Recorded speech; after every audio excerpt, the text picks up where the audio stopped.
आज हम एक ऐसे कीड़े के बारे में बात करने वाले हैं जो कि अमरूद को अंदर से एकदम सड़ा देता है और अमरूद बाहर से बिल्कुल फ्रेश दिखता है। और फार्मर अपने अमरूद के बाग को जो कि अमरूद फलों से लदा हुआ रहता है नहीं समझ पाता कि उसका अमरूद सही है कि ख़राब है और उसका मार्केट में वैल्यू सही मिल पाता है कि नहीं।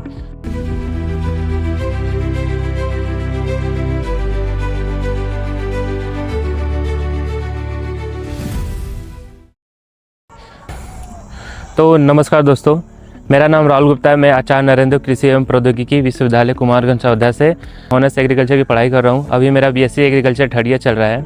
जैसा कि मैं इस अमरूद के ऑर्चर्ड में आया हूं और मैं अमरूद में लगने वाले सबसे खतरनाक कीट जिसको फ्रूट फ्लाई के नाम से जानते हैं, मैं उसका साइंटिफिकली मैनेजमेंट बताऊंगा कि कैसे फ्रूट फ्लाई को मैनेज किया जा सकता है। तो सबसे पहले यह जानेंगे कि फ्रूट फ्लाई क्या है, कैसा दिखता है, वो अमरूद में किस प्रकार नुकसान पहुँचाता है। तो बात करते हैं अडल्ट फ्रूट फ्लाई की, जो कि एक मच्छर से थोड़ी सी बड़ी होती है। उसका रंग बड़ा पीला होता है और उसका पंख ट्रांसपेरेंट मतलब झिल्लीदार रहता है। उसके पंख पर काली धारियाँ पाई जाती है। वो फ्रूट फ्लाई होता है अक्सर दिन व शाम के समय में ही दिखा जा सकता है। और जो मादा फ्रूट फ्लाई होती है वो अमरूद के छिलके के अंदर अपना अंडा देती है। जो फ्रूट फ्लाई का ओविपोजिटर मतलब पीछे वाला जो उसका भाग रहता है वो नुकीला होता है। अमरूद के अंदर वो डिप करती है और एक मादा एक बार में लगभग 10 से 30 अंडे एक बार में दे देती है। और जो फ्रूट फ्लाई का पूरा लाइफ साइकिल होता है लगभग 200 से 800 अंडे वो देती है अपने पूरे लाइफ साइकिल में। 3 से 4 दिन में फूटकर लार्वा बन जाता है। और लार्वा ही एक ऐसा अवस्था है जो कि अमरूद को अंदर से खाकर पूरा सड़ा देता है। 7 से 10 दिन लगातार लार्वा अंदर बैठ के खाता रहता है। तो आप समझ सकते हैं कितना ज़्यादा हानि पहुंचा सकता है। और फार्मर तनिक भी समझ नहीं पाता कि उसका अमरूद का बाग सही है या पूरा उसका बाग खराब हो रहा है।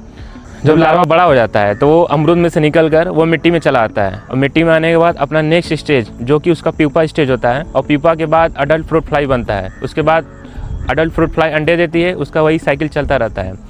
तो लार्वा अमरूद में से निकल कर मिट्टी में आ जाता है और वहीं अपना लाइफ साइकिल पूरा करता है। सबसे बड़ी प्रॉब्लम यह है कि जब तक फार्मर समझता है तब तक वो डैमेज कर चुका होता है। इसलिए सही समय पर उसका पहचान और सही समय पर उसका मैनेजमेंट ही एकमात्र उसका उपाय है।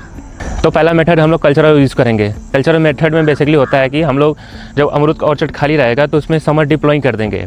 समर डिप्लॉइंग करने से यह फ़ायदा है कि जब लार्वा अमरूद में से निकल कर मिट्टी में आ रहा है उसका आगे का स्टेज डेवलप करने के लिए पीपा अवस्था, तो पीपा अवस्था डेवलप नहीं हो पाएगा क्योंकि जब सन का इफेक्ट डायरेक्ट उस पर पड़ेगा तो वो वहीं मर जाएगा। उसकी आगे की स्टेज डेवलप नहीं हो पाएगी।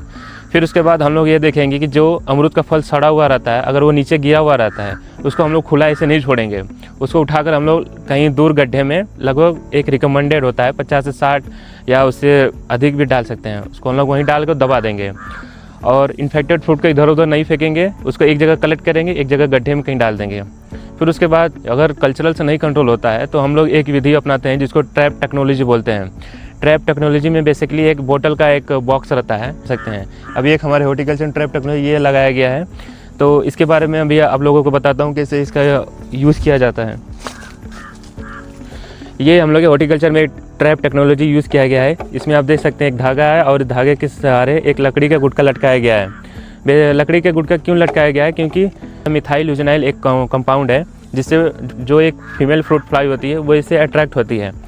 और अब बोतल में लगभग 4 से 5 या 6 से 7 छेद कर देंगे जिससे जो फीमेल फ्रूट फ्लाई होगी वो मिथाइल यूजेनाइल कंपाउंड को सूंघकर अट्रैक्ट होगी।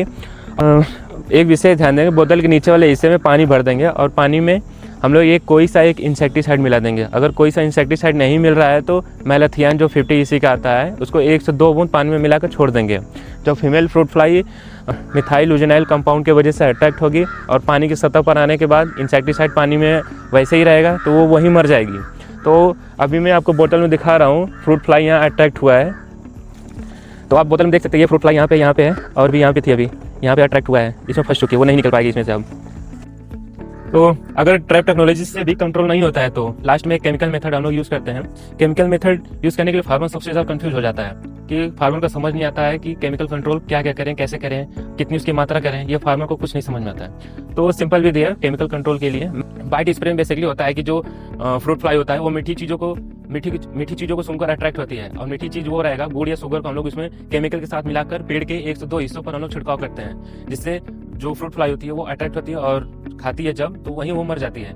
लगभग 70-80% हम लोग केमिकल मेथड के द्वारा हम लोग कंट्रोल कर सकते हैं। तो इसको बनाने के लिए केमिकल जो कंपाउंड रहेगा वो मैलाथियान 50 EC उसको हम लोग 1 ml लेंगे और जो गुड़ या शुगर लेंगे उसको हम लोग 10 ग्राम प्रति लीटर के हिसाब से लेंगे। उसको पूरा दोनों मिक्स करने के बाद पेड़ के जो इफेक्टिव जहाँ पे जो पेड़ के जो इफेक्टिव पार्ट रहता है वहाँ पे हम लोग स्प्रे करेंगे। स्प्रे करने के बाद 7 से 10 दिन के अंतराल पर हम लोग डे बाय डे हम लोग इसको स्प्रे करते रहेंगे, जिससे फ्रूट फ्लाई आएगी, वो अट्रैक्ट होगी मीठी चीज़ों को सुनकर और वहीं पे वो मर जाएगी।